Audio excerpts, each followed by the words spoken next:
untuk Bapak Ibu dan saudara-saudara yang rindu kuliner khas daerah atau yang biasanya mudik membawa oleh-oleh, tidak perlu ragu untuk memesannya secara online.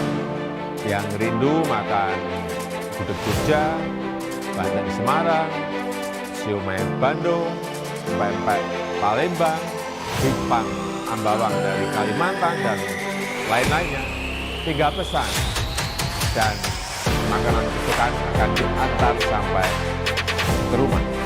Atau kalau kita ingin mengirimkan oleh-oleh atau hadiah bagi keluarga yang jauh, pakaian, kacamata, dan berbagai jenis barang lainnya, tinggal pesan dan kirim secara online sehingga dapat diterima oleh keluarga atau sahabat kita dimanapun mereka berada.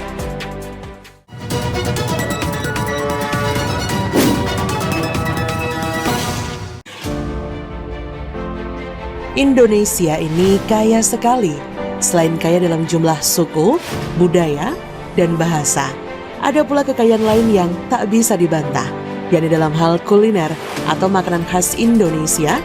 Kita tahu bahwa selama beberapa tahun terakhir rendang sebagai salah satu makanan khas Indonesia diakui sebagai salah satu menu paling enak di dunia. Dan belum lama ini ada rawon, yang dalam kategori makanan jenis sup oleh pemberi penghargaan itu juga diakui sebagai sup yang paling mantap dalam kuliner dunia. Rawon juga kuliner khas Indonesia, bukan dari Timur Tengah. Bicara soal makanan, ada makanan khas Jogja dengan menu gudegnya, sementara Solo punya nasi liwet yang rasanya tak bisa diungkapkan dengan kata-kata, kecuali dicoba makan langsung, dikunyah, lalu tinggal diberi jempol sambil bilang, "Maknyus." Itu kata keponakan saya yang berasal dari Surabaya, lalu setiap kali mudik ke Solo pasti melahap menu nasi liwet. Bisa 2 piring disikatnya dalam sekali makan. Selain beberapa contoh makanan tadi, ada pula bandeng presto Semarang, bandeng Juwana, empek-empek Palembang, dan masih banyak lagi contohnya kalau mau disebutkan. Nah, kebetulan gudeg bandeng empek-empek dipromosikan oleh Presiden Jokowi sebagai kuliner yang bisa dipesan secara online pada masa larangan mudik seperti sekarang.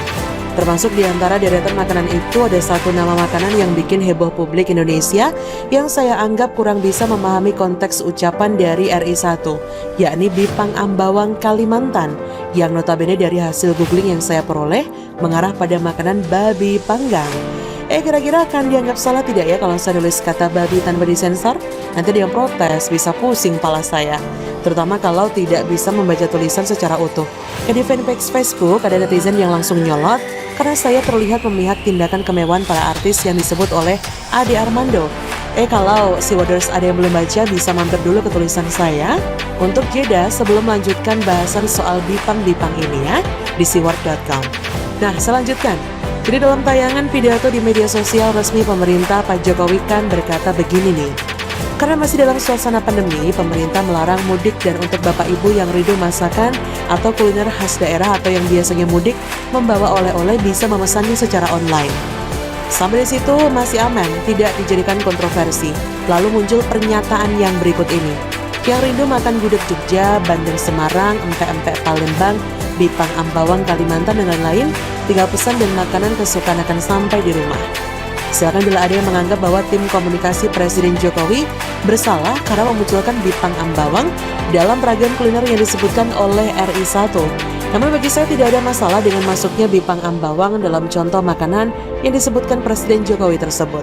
Apakah seandainya kepala daerah yang mengucapkan itu sebagai promosi kuliner khas daerahnya agar dikenal misalnya sampai ke Pulau Jawa, apakah lantas salah juga karena memakai momen Lebaran sebagai cara untuk mempromosikan kuliner daerahnya? Tapi yang ngucapin itu presiden loh dalam rangka mudik Lebaran. Mungkin ada yang menyanggah begitu. Loh, justru sebagai presiden, mungkin beliau melihat peluang ada kuliner yang namanya mungkin masih terdengar asing, lalu disebutkan supaya masyarakat bisa mengenal. Mengenai pertimbangan apakah lantas dipesan atau dimakan, ya kalau makanan itu berbahan dasar daging babi tentu saja sasaran beliau bukanlah umat muslim. Begitu saja kok repot memahami konteks pidato RI1 tadi. Toh pada musim mudik Lebaran seperti ini, yang pulang kampung tidak hanya mereka yang ingin merayakan hari kemenangan bersama keluarga, bukan? Mereka yang non-muslim juga akan memakai kesempatan libur panjang ini untuk mudik dan berkumpul bersama keluarga. Tapi tahun ini tidak bisa dilakukan juga karena larangan pemerintah. Saya bicara konteks mudik loh ya, yang bertepatan dengan Idul Fitri yang kita tahu bersama sudah menjadi semacam ritual selama puluhan tahun yang dijalani oleh masyarakat dari berbagai agama. Mudik loh ya, bukan perayaan Idul Fitrinya. Saya tulis lagi supaya jelas maksudnya.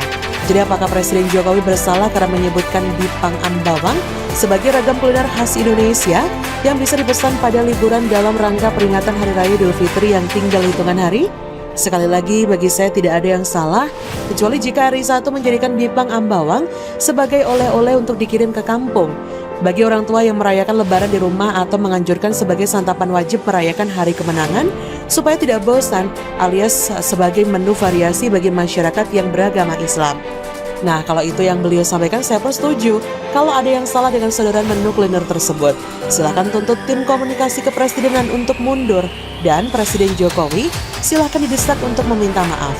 Namun, kalau topiknya soal kuliner yang dipesan selama larangan mudik, saya pun mau pesan Bipang Ambawang, sepertinya enak. Terima kasih Pak Jokowi, karena Bapak saya bisa tahu ada kuliner enak dari Kalimantan. Bagaimana menurut Anda? Silakan tulis komen Anda di kolom komentar, like, subscribe, dan share di sosial media kalian.